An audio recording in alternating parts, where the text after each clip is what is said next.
Fora da política não há salvação. Um canal e podcast para discutir política. Produzido por mim, o cientista político Cláudio Couto.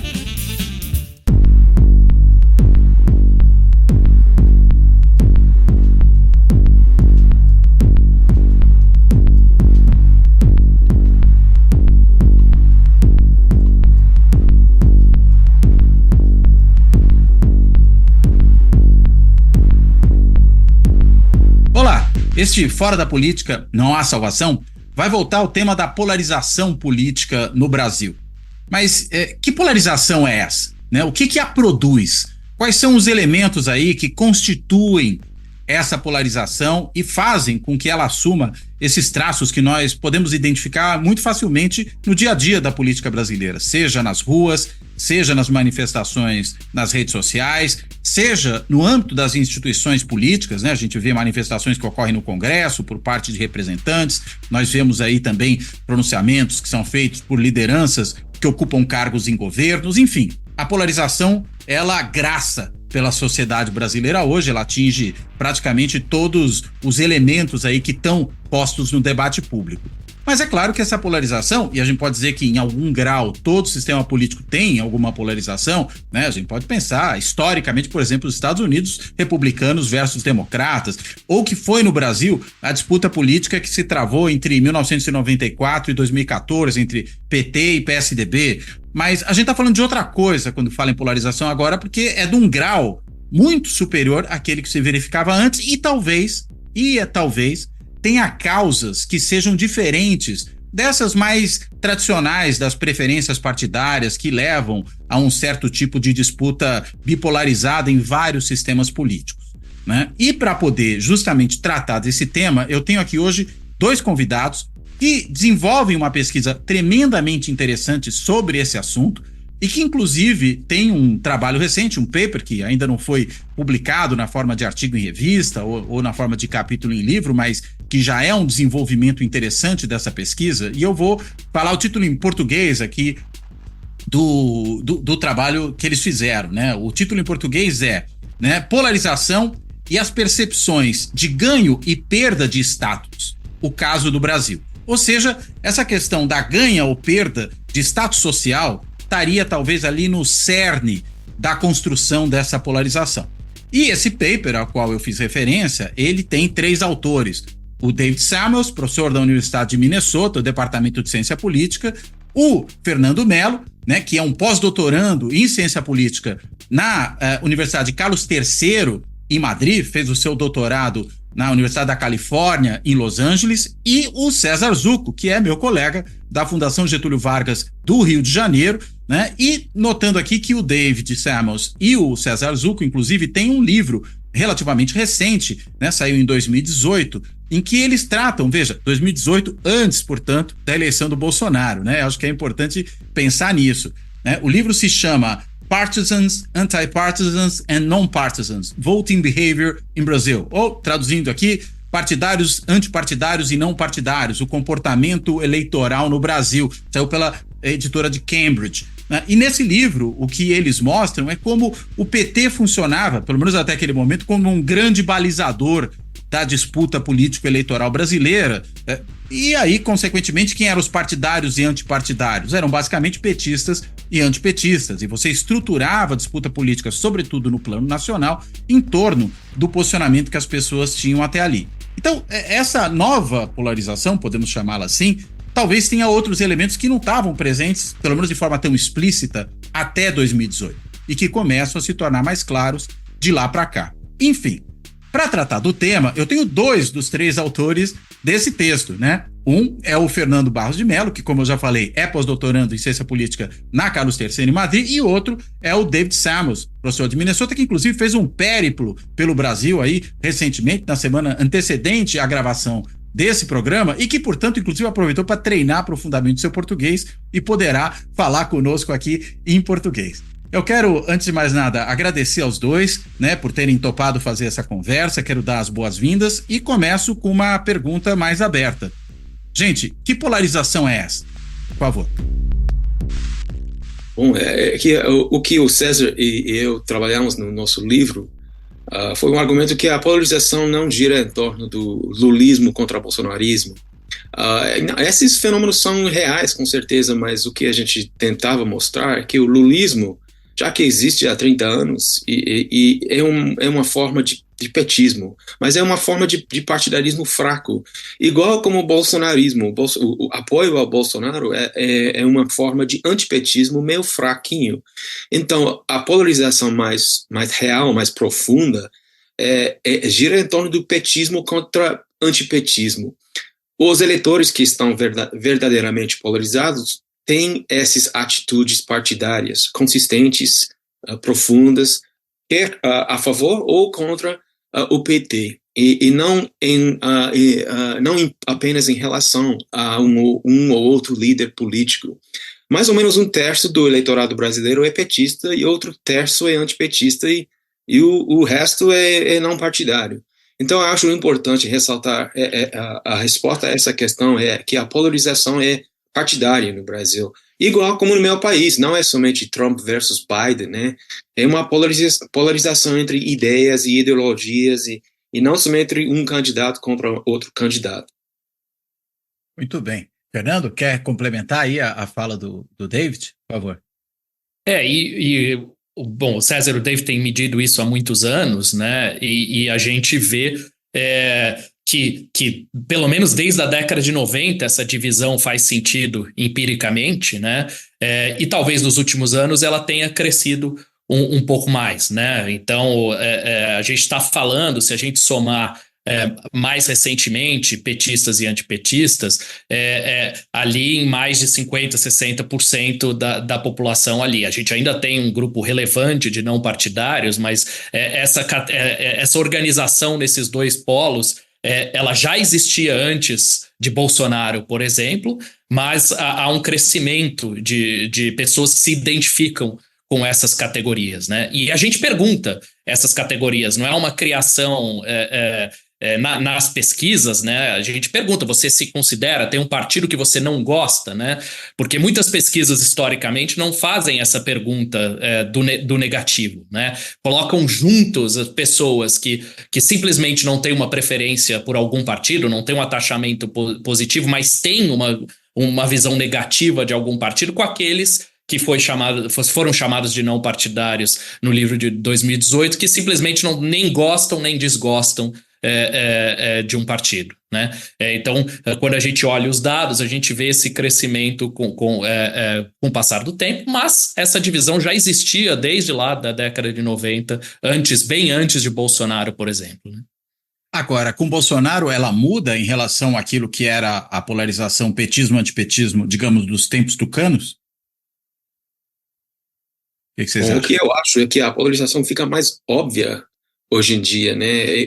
Mais profunda pode ser, mas o fato do PSDB ser do chamado centro-direita talvez disfarçou um pouco a polarização petismo, antipetismo. Mas mesmo assim, durante os anos 90 e 2000, havia uma proporção significativa de antipetistas entre o eleitorado. O que aconteceu foi o desaparecimento, mais ou menos, dos tucanos, do PSDB, e isso abriu um espaço na direita da política brasileira que o Bolsonaro ele aproveitou dessa dinâmica que abriu espaço para um candidato e partidos da direita realmente tentar capitalizar e tentar aprofundar a polarização PT-anti-PT. Agora, no artigo de vocês apontam um aspecto que vamos dizer, dá título ao artigo, que é esse sobre a perda de status ou ganho de status, né? O que isso exatamente quer dizer? Porque não é um processo, digamos, que começou agora, ou que começou em 2018, né? O que é isso, né? Por que isso ajuda a entender essa polarização atual? Bom, a primeira coisa que acho que é importante é que na nossa medição e no artigo a gente está falando de percepção, né? Então a gente realmente pergunta para as pessoas fazerem um exercício de comparação, e aí a gente coloca no tempo lá, desde que o PT chegou pela primeira vez na presidência lá em 2003, né, comparando com agora. Então a gente faz dois tipos de pergunta, né? Primeiro é para as pessoas fazerem uma avaliação sobre elas mesmas, né? Sobre pessoas como elas, né? Então você acha que houve ganho ou perda de importância, de centralidade, de status na sociedade brasileira. E segundo, a gente pergunta para as pessoas fazerem uma avaliação de alguns grupos na sociedade brasileira, né? E há um consenso bastante grande entre as pessoas de quais são esses grupos que ganharam e perderam status, né? Então, tanto do ponto de vista de autopercepção, né? De o que eu acho sobre mim e pessoas parecidas comigo, como com percepção com outros grupos, nessa avaliação que as pessoas fizeram, né? Então, só para dar um exemplo, né? As pessoas acham que pessoas do Nordeste, jovens, pobres, pretos e pardos, pela definição do IBGE, mulheres ganharam status, né? Ganharam centralidade, status, né? Nesse período que a gente está avaliando, né? Ganharam importância social, né? Ganharam importância, ganharam centralidade, né? Ganharam importância nesse período todo, né? E também há um certo consenso entre os respondentes na sociedade brasileira que pessoas mais ricas, brancos, evangélicos, pessoas mais velhas, acima de 60 anos, homens do sul e sudeste, perderam, né, a importância, perderam centralidade. E aí a gente tenta amarrar isso com essas duas questões, né, com as questões de ressentimento por um lado e as questões do partidarismo por outro. Mas a gente pode ir quebrando isso ponto a ponto e passo a bola para o David pegar por ali. Bom, eu acho muito importante ressaltar que a questão de status não gira em torno somente apenas numa função de renda, a questão de renda. Essa ideia de que ameaça de status ou ameaças impulsionam a política reacionária é antiga. A ideia central é que mudanças sociais fazem com que as pessoas que acreditam possuir status social dominante também acreditam que vão perder terreno para membros de grupos anteriormente subordinados. Então, isso gera ressentimento e nostalgia nesses grupos, né? Então, essas percepções de status não são apenas uma função de renda, de ganhos ou perdas de dinheiro e salário, né? Mas também de gênero e de raça, de hierarquias raciais. Então, isso é a nossa hipótese central. As percepções de ganhos e perdas de status devem estar associadas ao partidarismo porque tem a ver com políticas dos governos petistas desde 2003, que visam atender às demandas sociais e o PT está sempre tentando melhorar as desigualdades, não melhorar, né, mudar as desigualdades e as hierarquias de renda, de classe, né, mas também de gênero e de raça na sociedade brasileira, que são de longa data, né? Aliás, é uma coisa interessante, né? Você falou que status não é renda. Enquanto o Fernando estava falando, quando ele falou de que é percepção, né? A primeira coisa que me veio à cabeça, eu falei, bem, mas status, por definição, é percepção, né? O status social que você tem é o status social percebido, que as pessoas percebem. Claro que você pode ter percepções diferentes, e acho que isso é um outro ponto interessante que vocês abordam no texto de vocês. Você pode ter percepções diferentes, e você tem percepções diferentes em diferentes grupos sociais, né, que vão olhar para a mesma coisa e perceber coisas de maneira distinta. Agora, renda é um dado objetivo, né? Quando você ganha ou deixa de ganhar, é aquilo ali, né? Você pode até mentir dizendo que você ganha mais, mas o dado objetivo continua posto. Agora, o status, ele vai variar tremendamente de acordo com o olhar que se lança sobre as pessoas e sobre o contexto, né, em que elas estão. É importante ressaltar isso, que o que a gente acha em grupos focais, mesmo nos surveys, é que uma pessoa de classe C, né, no Brasil sempre se fala de percepções de status em termos de classe A, B, C, e uma pessoa da classe C pode sentir um ressentimento de perda de status, né, mas mesmo sendo da classe C, né? Por quê? Porque ele está sentindo que está perdendo por outros que são de classe D ou E, ou não está ganhando para alcançar as pessoas na classe B. Então, a gente sempre recebe essa pergunta quando a gente faz a apresentação do paper, né? Mas a renda não é igual ao status, não. Né? Porque uma pessoa de baixo status em termos objetivos pode mesmo sentir essa percepção de perda ou ganho de status. E além disso, né, eu estou pensando, né, você tem essa coisa de que, bem, eu perdi status em relação aos que estão abaixo de mim, né, o caso da classe C. Mas eu me lembrei aqui também das manifestações de junho de 2013, que a gente teve um fenômeno interessante ali, me parece, né, uma insatisfação grande, não só para quem foi para a rua, mas que as pesquisas, por exemplo, de avaliação do governo detectavam, e que, inclusive, se refletiram já nas pesquisas de intenção de voto de 2014, né? Quando você olhava a estratificação das intenções de voto de 2014, você via que havia um empate entre, no segundo turno, Dilma e Aécio. Estava ali 50-50, né? A Dilma ganhava nos de mais baixa renda, perdia nos de alta renda e empatava na classe C, que foi justamente a classe que cresceu nos anos de governo petista, né? Ou seja, a gente podia dizer que boa parte daqueles que estavam na classe C eram justamente os emergentes. Não obstante, a popularidade do governo ali não era tão grande. Talvez uma explicação ali em 2013, eles pararam de crescer, pararam de ganhar. É muito possível que você tivesse ali uma perda, eu diria, não sei se vocês concordam com isso, de um status esperado. Ou seja, eu estou subindo e a minha subida vai ser ainda maior, de repente não é. Pode ser. Aí vem a frustração, né? E também no comparativo, né? Eu posso estar até continuando tendo ganho, mas outros grupos estão ganhando ainda mais. E aí que a gente tenta conectar com certas políticas públicas também no paper ali, né? Objetivamente, mas também simbolicamente, quem que ganhou nesse período todo com essas políticas públicas. Né? Quer falar um pouquinho delas, Fernando? Para a gente poder pensar um pouco, né, em como essas políticas públicas afetaram essas percepções?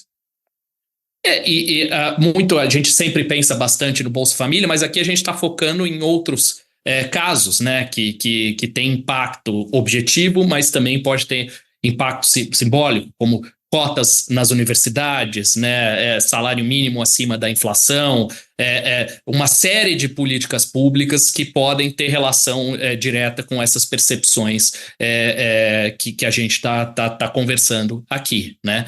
E depois a gente tenta conectar essa percepção de status com aquilo que a gente começou falando, né? Quem que olha e vê uma percepção de ganho ou perda de status vai se conectar com um lado ou com outro dessa polarização que a gente conversou, né? Então, aqueles indivíduos que sentem que ganharam status, importância, eles tendem a se identificar desproporcionalmente mais como petistas, né? E aqueles que acreditam que perderam essa importância, esse status, tendem a se identificar desproporcionalmente mais como antipetistas, né? Então, só para dar alguns números ali, né? Então, por exemplo, quem acha que, entre aqueles que acham que ganharam status, importância, a probabilidade de se declarar petista bate na casa de 50% ou mais, né? Enquanto que a probabilidade de você se autodeclarar, você ter uma identidade como antipetista, cai para a casa dos 15%. Né? Se a gente olhar para o lado oposto dessa moeda, né, entre aquelas pessoas que acreditam que perderam status e importância, a probabilidade de você ser um petista cai para 5%. Né? Enquanto que a probabilidade, a chance de se declarar como um antipetista sobe para a casa dos 70%. Né?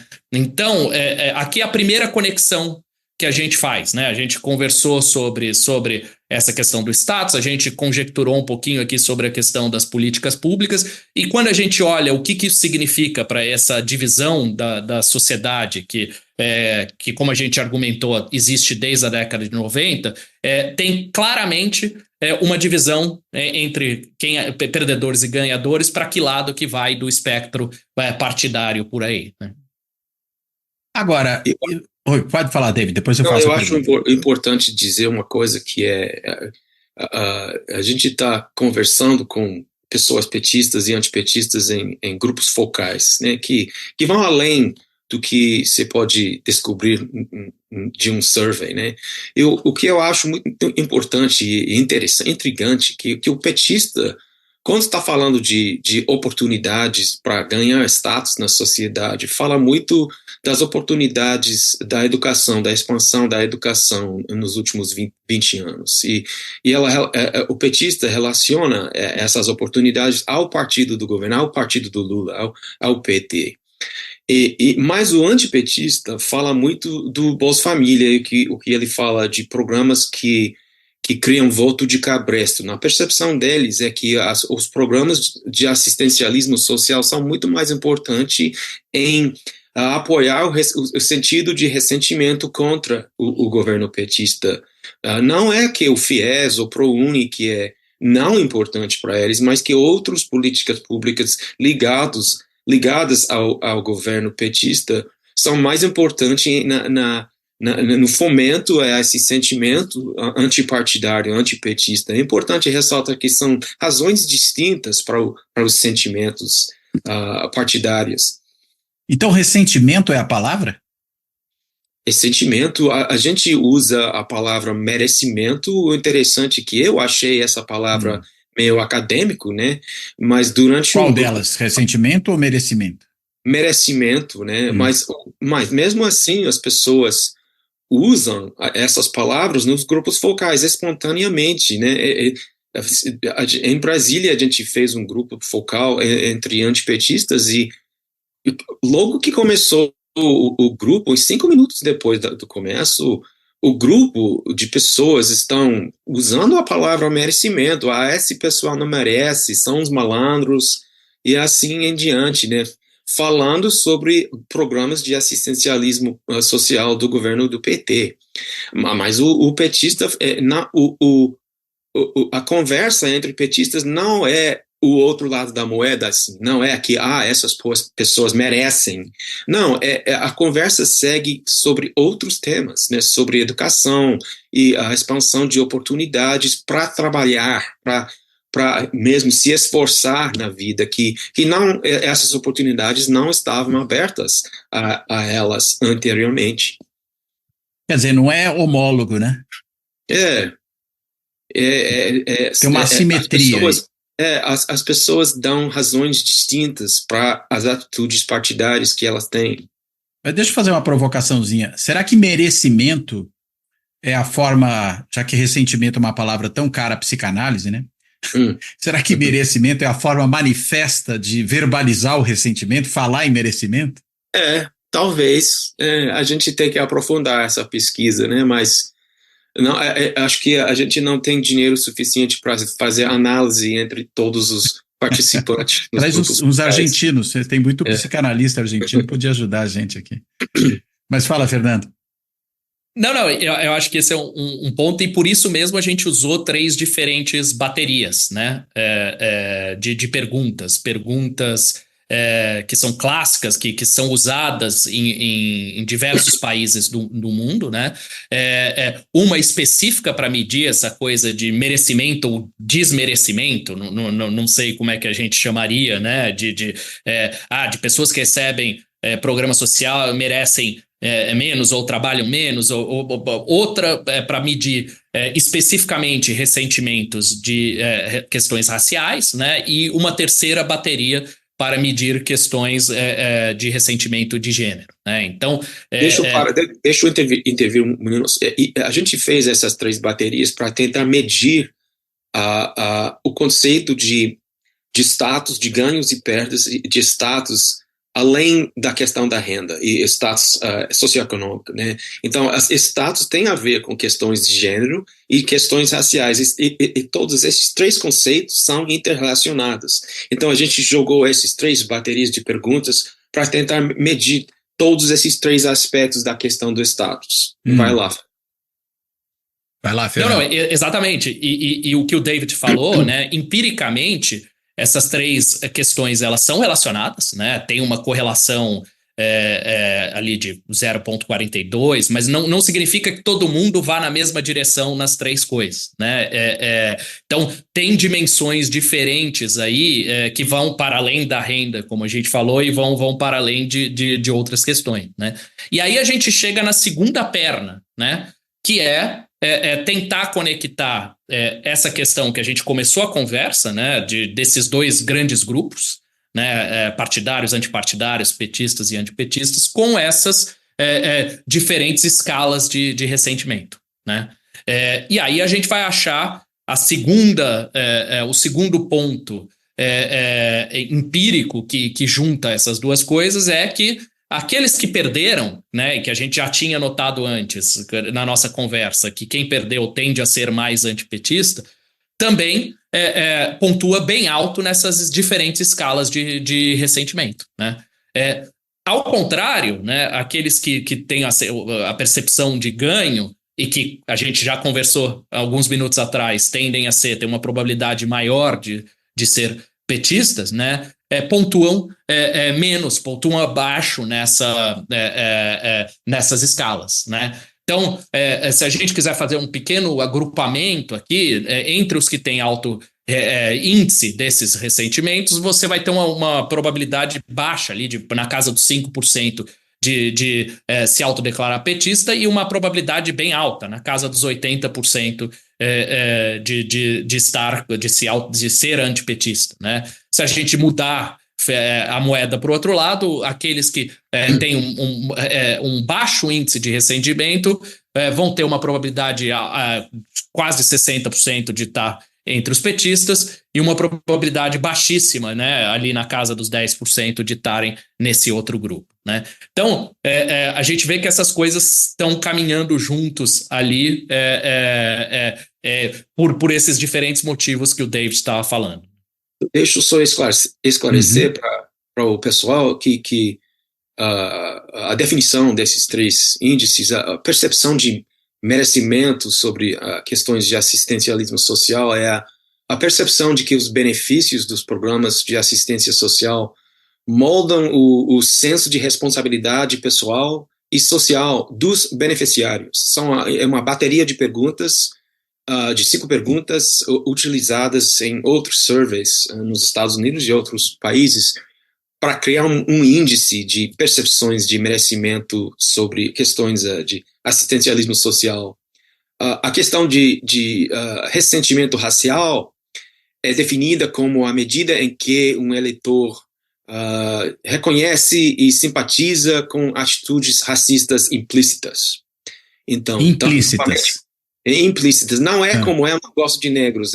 Tipo, as pessoas negras podem se esforçar igualmente como os brancos. É uma questão de só se esforçar mais, né? Tipo, de dizer esse tipo de coisa em vez de explicitar o racismo. Você racismo pode concordar ou discordar. Camuflado, né?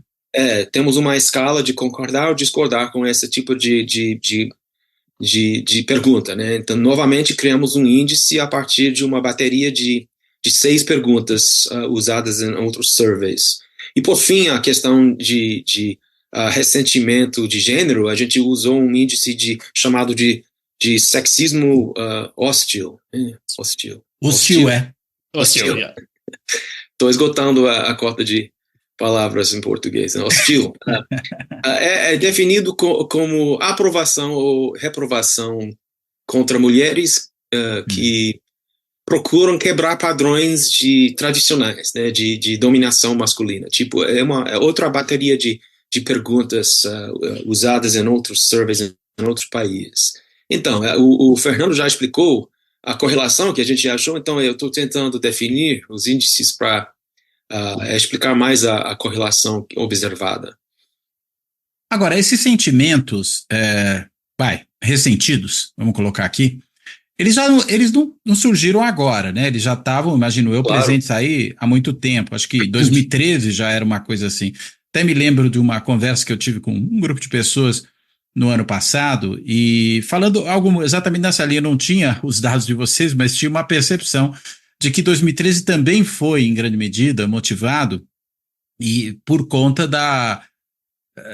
do inconformismo de muita gente com essa mobilidade social grande que mudou. Eu não usava o termo Estado, falava a distinção social das pessoas, estava usando mais a expressão burguesiana do que propriamente essa ideia de Estado, né? Muda a distinção. E aí eu fui interrompido por uma pessoa, que é um economista até bastante conhecido do público, mas não vou mencioná-lo aqui nominalmente, que falou, mas você está dizendo então que os ricos ficaram chateados os pobres subirem na escala? Eu falei, isso que eu estou falando, mas isso é um absurdo, tá? O cara não se conformou com a história. O interessante é que vocês estão trazendo dados que corroboram, né, essa percepção, que às vezes a gente notava de forma um pouco anedótica, tinha aqueles episódios famosos lá do chamado efeito aeroporto, né, da pessoa que vê a outra no aeroporto e a interpreta como sendo uma pessoa de uma classe ou de uma extração social inferior à sua, e aí, por exemplo, falou, olha aí, o aeroporto virou rodoviário, né, que foi aquela expressão que ficou conhecida lá, proferida por uma questão de merecimento, né? Exato, ele não deveria estar aqui, né? Ou outro falar, acabou-se o glamour, né? Essa gentalha está entrando aqui. A gentalha por minha conta, o acabou o glamour, realmente o sujeito escreveu no Facebook, né? Mas a leitura é essa, né? Uhum. E o que vocês estão mostrando aqui, isso teve um alcance grande. Agora, antes ele se resolvia, né? Sem você ter necessariamente uma representação na extrema direita, como a expressão disso, né? Como o bolsonarismo, né? E mais, né? Trazendo com isso, veja, não só uma crítica às políticas de mobilidade social, mas também uma adesão até a percepções de que a democracia talvez não seja algo tão valioso, que a democracia passa a ser entendida como, na realidade, a democracia é quando nós mandamos, né? Ou seja, adesão ao autoritarismo, né? Isso acaba sendo, né, um efeito disso, mas não necessariamente seria, né? Bom, o que eu acho importante, o que a gente está tentando ressaltar é que 2013 pode ser um divisor das águas, né? Um exemplo, um minuto, né, em que a polarização ficou óbvia no Brasil, mas estava crescendo, né, como aquela bola de neve, né, por anos e anos. A gente, nosso paper tenta dizer que, olha, realmente a divisor de águas foi 2003, né, a primeira eleição do Lula, né. E não é que de um ano para outro vai haver um aumento de polarização, é que os sentimentos das pessoas e o pensamento das pessoas estão chegando, sim, eu gosto do governo petista, ou eu não gosto. Por quê? Não é somente porque eu gosto ou não do Lula, mas é porque eu gosto ou não das políticas do governo petista. Eu gosto do Bolsa Família, eu recebo o Bolsa Família. Ou é que eu não gosto, essas pessoas que não devem receber do governo. Isso era dito com mais, de forma mais explícita lá em 2003, 2004, né? Depois isso foi sumindo do debate público, pelo menos, né? Talvez as pessoas falassem em privado. Então, antes de 2003, claro que essas atitudes existiam no Brasil, o racismo, o machismo, né? O elitismo, o classismo, como se chama, né? Mas a expressão desses sentimentos ficou meio escondida, né? Mas depois de 2003, as pessoas que não gostam desse tipo de governo com essas políticas públicas, eles tiveram um alvo, né? O partido, o Lula no topo, mas um partido controlando o governo. Então eles podiam dizer, sim, agora eu tenho uma expressão para esses meus sentimentos que eu não gosto deste partido, né? E pode surgir uma expressão meio legítima, né, no campo democrático, assim, eu vou bater na mesa e dizer que eu não gosto desse partido, por quê? Porque estão mudando o país num jeito que eu não gosto, eu não, e a pessoa não se beneficia, né? Então, são as políticas públicas especificamente postas em prática pelo partido do PT que realmente foi que impulsionou, né, o ressentimento após 2003. Com a entrada da crise em 2013, com certeza, viu uma explosão na rua. Né, mas em surveys, a gente já viu um aumento do antipetismo já em 2003, continuando com o crescimento, com a entrada do partido no governo. Tanto que a gente tem uma virada, né, em termos do tipo do eleitor que vota no Lula em 2006, 4 anos depois da primeira eleição, né? Ele deixa de ser votado no Sul-Sudeste e com mais votos entre os setores médios e passa a ser votado no Nordeste, principalmente, e com mais votos entre os mais pobres, né? É uma mudança radical do perfil do eleitorado, né, de 2002 para 2006, o que, em boa medida, talvez já fosse a expressão eleitoral desse tipo de fenômeno que você está apontando, né? Exatamente. E se a gente fosse... Vai lá, Fernando. Não, nesse paper a gente não tem...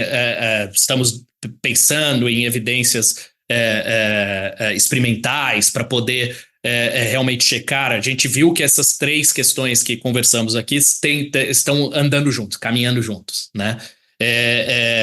Mas se a gente pudesse pensar em hipóteses da sequência, né, e da setinha disso que a gente está falando para tentar amarrar, né, é que, bom, ao chegar ao poder em 2003, a gente vê essa lista de políticas públicas que a gente conversou aqui, né? Essas políticas públicas vão ter impacto nessa percepção de ganho e perda de status, né? Então, as políticas públicas mexem nessa, né, subida para alguns, descida para alguns, percepção de ganhos e perdas de status, e isso vai levar a essas 2 questões que nós falamos, né? Subida ou descida de ressentimento e subida e ataxamento positivo a um partido, né? Quando as pessoas falam, não, eu gosto desse partido, eu sou defensora desse partido, eu me sinto parte desse partido, mas também, paralelamente, esse ataxamento negativo, né? Como se o sucesso dessas políticas públicas também tivesse na base dessa questão de algumas pessoas terem uma visão, algumas não, né? Um número grande a gente tem visto hoje uma visão negativa e se posicionarem como, não, eu sou contra esse partido que representa essas questões que a gente está falando, né? Então, apesar da gente ainda não ter nesse momento a direção da causalidade, essa é a hipótese que a gente está conversando aqui, né? Os resultados eles vão aparecendo de forma muito clara nessas ligações dos 3 grandes tópicos que a gente conversou aqui até o momento, né?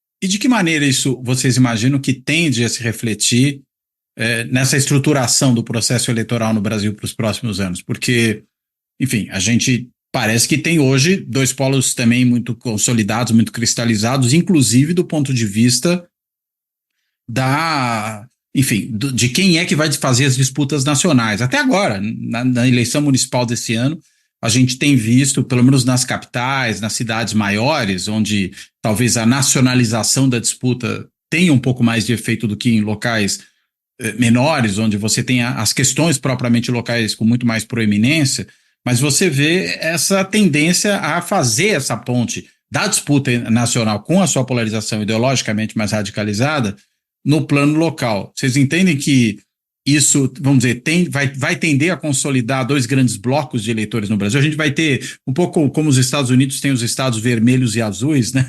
A gente corre o risco aqui de ter não necessariamente só estados vermelhos, embora a gente acho que em alguma medida já tenha, né?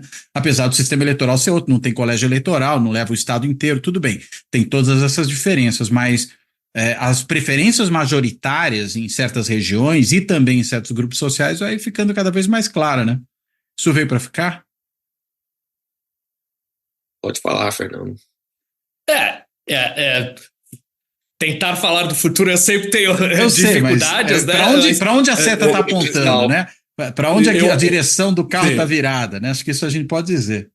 Não, eu acho que o que a gente já sabe, né, pelos dados que a gente tem visto, é que essa divisão ela estava lá desde a década de 90 e ela tem se aumentado e, se não se consolidado, ficado mais clara, né? Até porque certas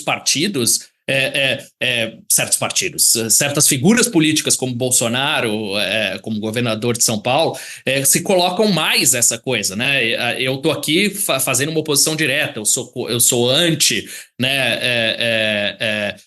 Eu sou anti-PT, eu sou do lado oposto, né? Eu me lembro do Fernando Henrique logo depois de sair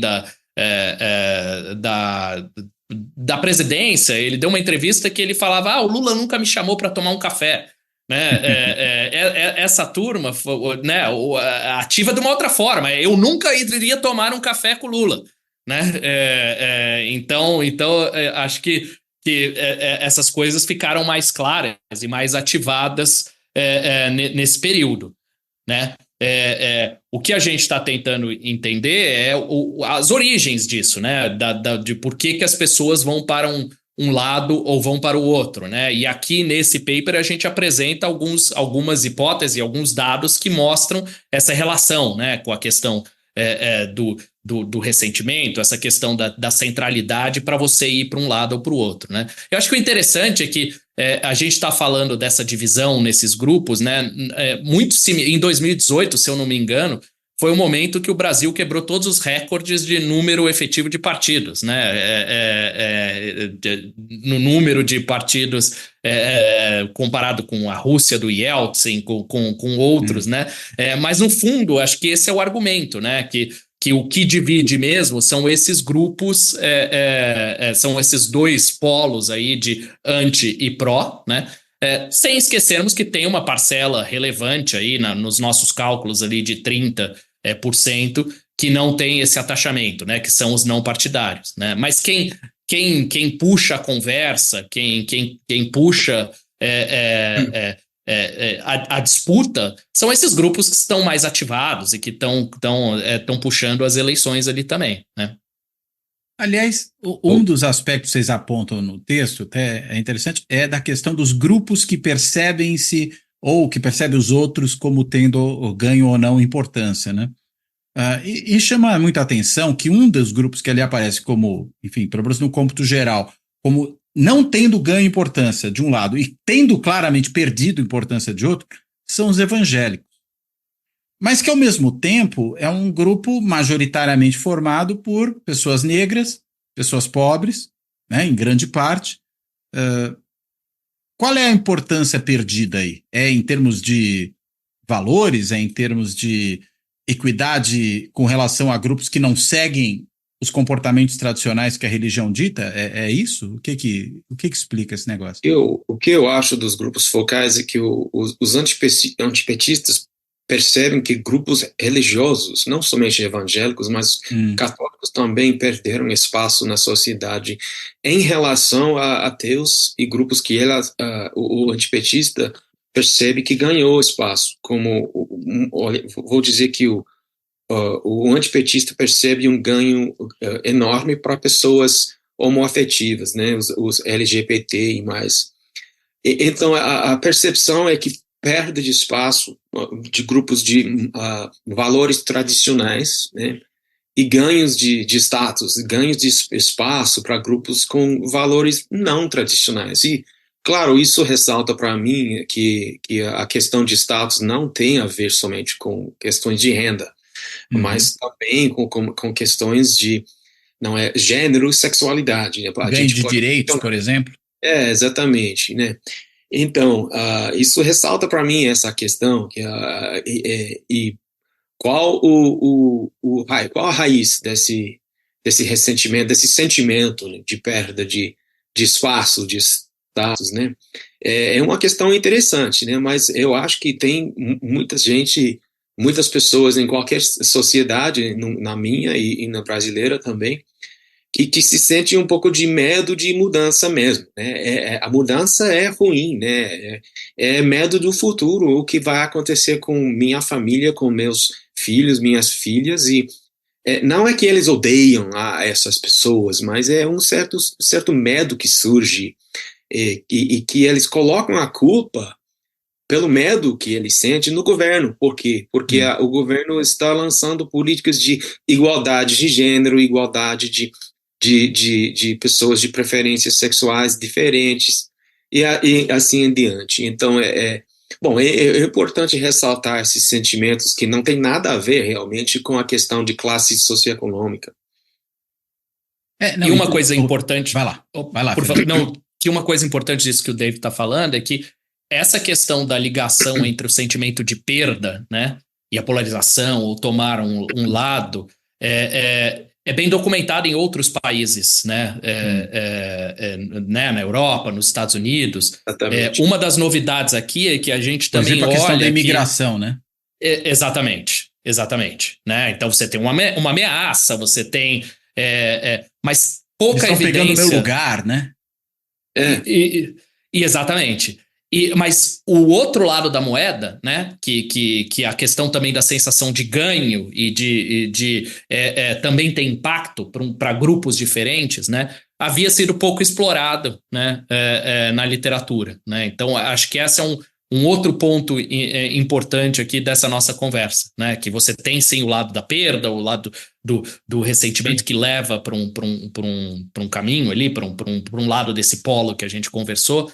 Mas esse reconhecimento, essa visão e essa percepção de ganho de status também tem impacto para uma parcela grande da população brasileira, né? O que a gente não vê muito.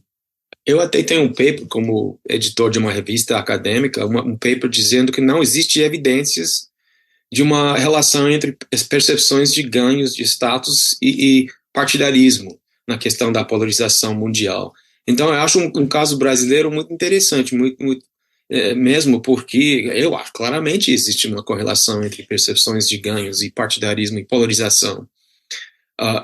Então, a gente pretende circular o nosso paper entre os que estudam nos Estados Unidos, né, a Europa, né, para dizer, olha... Para mostrar que não é bem assim. Mas eu queria voltar à sua pergunta, Cláudio, sobre essa questão do bolo de cristal, né, sobre o futuro, a polarização geográfica, né, as divisões regionais estão surgindo, né? Tem esse papo de vamos ter um movimento separatista nos estados do Sul e Sudeste, por ali. Pois é. Só uma coisa, não é bola de cristal, tá? Para onde o vento está soprando. Ok. Mas essa metáfora, né, é talvez melhor, porque o vento pode mudar de um dia para outro, sim, né? Claro. Não politicamente, não um dia, mas de um ano ou década para outro, né? Sim. Em 2018, quando o Lula estava indo para a cadeia, eu e o César estavam pensando, será que o nosso livro vai ser um livro de história? Já, né? Mas acho que não, né? O Lula pode concorrer de novo agora, mas o problema, eu sempre digo, olha, o Lula tem investido muito o PT tem investido muito nas eleições presidenciais, e relativamente pouco na questão da organização partidária e no investimento na marca do PT. Hoje em dia, a gente está tentando descobrir o que é a marca do PT para o eleitorado petista, mas mesmo assim a marca do PT tem a ver com essas questões identitárias, ou tem a ver com a questão da classe social, ou ambas, né? É muito difícil identificar, né, o sentido do petismo. Tem vários sentidos do petismo para vários grupos demográficos no país. Agora, as divisões regionais estão aumentando, né? Mas as divisões demográficas não são tão fortes, são mais ou menos frágeis em comparação com, por exemplo, a questão demográfica nos Estados Unidos. Ser sulista e branco nos Estados Unidos quer dizer que você vota republicano. Mais ou menos 80%, 75% dos homens dos estados do sul do país são republicanos. Mas há 50 anos, todos eles eram democratas, né? Mas os partidos mudaram de lado, né? Os partidos mudaram de lado e podem mudar de novo. Agora, o vento está soprando por um lado no Brasil, mas pode soprar para o outro lado também, né? O partido, o PT, tem que tomar consciência que pode consolidar esses grupos, entre esses grupos demográficos ou não. Eu já tenho ouvido que o governo Lula está tentando aparecer entre mulheres e pessoas não brancas, porque o Lula sabe que ele se sai bem eleitoralmente entre esses grupos, mas o partido também, agora eu não sei, né? O partido está investindo na marca entre esses grupos demográficos, não sei. O que a gente sabe que entre os mais velhos, homens não brancos no Sul, o PT tem uma imagem ruim, né? Será que pode inverter essa imagem? Não sei, mas em política não é para sempre, né? Essas imagens partidárias. Agora, eu queria insistir um pouco na coisa dos evangélicos, né? Tem um dos gráficos que vocês apresentam no texto de vocês, eu vou colocar aqui até na tela depois, que ele mostra o seguinte, né? O quanto antipetistas de um lado e petistas de outro, eles percebem ganhos ou perda de status. E é interessante porque é um gráfico que mostra muito claramente se, digamos, essa percepção está no campo negativo da perda de status ou no campo positivo. Quando a gente olha para os petistas, todo mundo está no positivo. Quer dizer, está uma beleza, tudo legal, está todo mundo feliz, né? Quer dizer, alguns menos, ganhando menos do que outros, mas todos ganhando, né? Então, sei lá, o que menos ganha para os petistas são os ricos, né? Nesses últimos anos. Os evangélicos estão ali pouco abaixo da metade dos que mais ganham, mas já não estão tão mal. Agora, quando você vai para os antipetistas, está todo mundo perdendo com 3 exceções. Os ateus por muito pouco, né, quase que no zero, e aí por larga margem os LGBT e o MST. Ou seja, né, é uma percepção que vem do medo essa? Pelo menos no caso dos antipetistas, quer dizer, aqueles grupos que me ameaçam, né? Quem que me ameaça? Os LGBT ameaçam, se eu sou um conservador e tudo mais, eles me ameaçam nos meus valores e tal, né? Não quero ver que meus filhos vejam pessoas do mesmo sexo se beijando na rua, esses tipos de frase que você ouve as pessoas dizendo.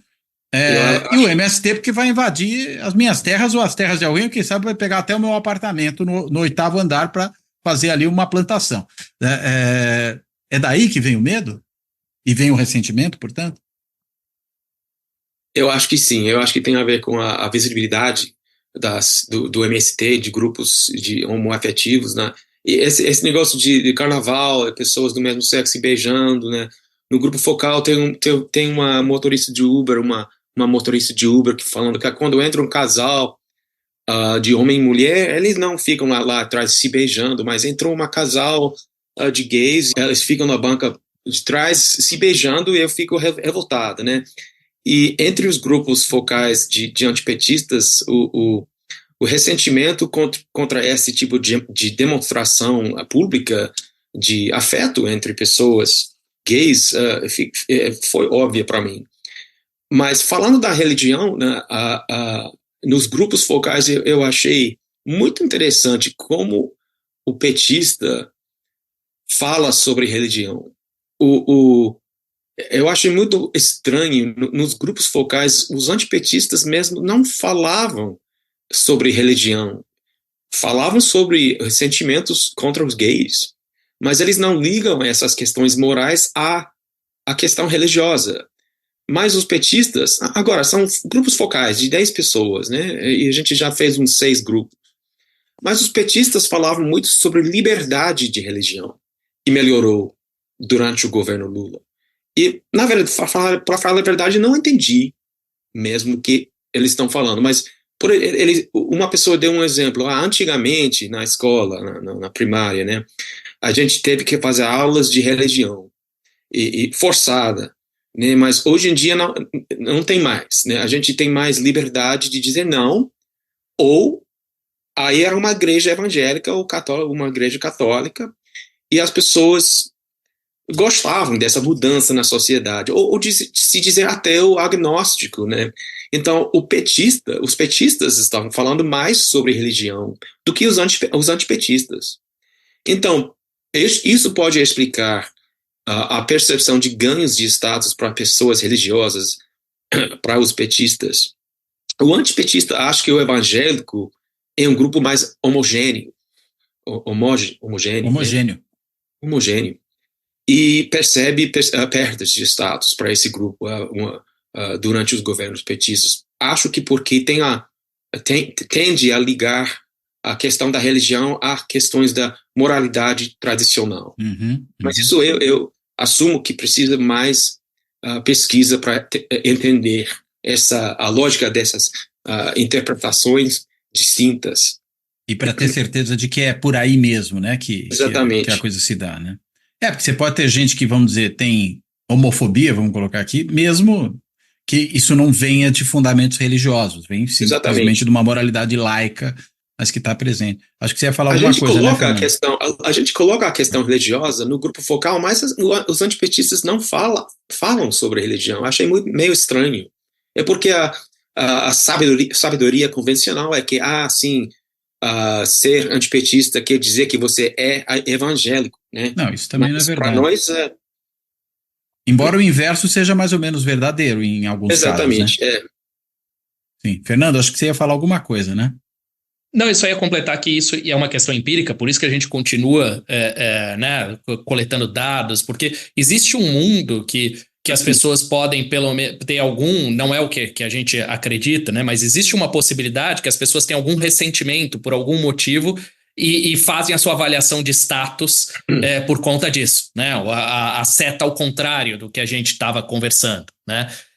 Não é a nossa hipótese principal aqui, mas a gente precisa de mais dados e outras formas de isolar essas setas causais para ter mais certeza e uma indicação nessa direção, né? Mas é possível, né, que as pessoas, eu não gosto, ou eu tenho um ressentimento por algum outro motivo, e aí faz a sua avaliação de status, por exemplo, baseado nisso, né? Muito bem. Gente, muito boa conversa. Quero agradecer a vocês por ela, mas antes, né, de terminar aqui, eu quero devolver a palavra para vocês, porque aí se houver ainda algum ponto que vocês acham que a gente não tocou, que seria importante frisar, vocês possam fazer, e também, claro, para suas amarrações finais. Por favor. David, quer começar? Agradeço a oportunidade. Né? Agradeço, Cláudio. Nesse momento não tem nada a adicionar mesmo, né? Assim? Tão extenso assim? Então... Fernando, então você, Fernando. Eu estou meio gripado aqui. Tô vendo. Vai lá, Fernando. Não, também agradeço muito, né? E acho que a gente vê aqui que essas três coisas estão caminhando juntas e tem uma força grande no Brasil, né? Mas ainda tem bastante coisa aqui para a gente desamarrar, tem uma agenda que não vai parar e que pretendemos investigar ainda mais nesses próximos anos. Perfeito. Muito obrigado. Gente, obrigado, David, obrigado, Fernando. Enfim, quero, além de agradecer aos dois, né, e me despedir deles, quero, como faço aqui sempre no encerramento, agradecer a todas e a todos que têm acompanhado Fora da Política Não Há Salvação, seja no canal do YouTube, seja no podcast, disponível em mais de 20 plataformas, no Spotify, inclusive, com a possibilidade de imagem, e quero, claro, também, como faço aqui sempre no fechamento, agradecer a todo mundo que tem contribuído aqui com o projeto do canal, seja por meio do botãozinho do Valeu Demais, aquele botão que tem um coraçãozinho embaixo do vídeo que permite uma contribuição pontual, para isso tem que ter, claro, uma conta no Google Pay, ou ainda também por esse meio do Google Pay, virar membro do canal, por intermédio do clube dos canais do YouTube, se inscrevendo no próprio canal e optando ali por uma das modalidades possíveis para isso. De forma similar, fazendo uma assinatura simbólica no site de financiamento coletivo benfeitoria.com, o endereço é benfeitoria.com/apoio Fora da Política Não Há Salvação, ou ainda quem optar por esse caminho usando o nosso e-mail de contato, que serve também para quem quiser escrever, contato@foradapolítica-não-há-salvação.info, como chave Pix para fazer uma doação via Pix. Então é contato@foradapolítica-não-há-salvação.info. Bem, então, dito isso, eu termino por aqui, encerro, agradeço aos dois, me despeço deles, me despeço de todo mundo. Até a próxima.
Fora da política não há salvação.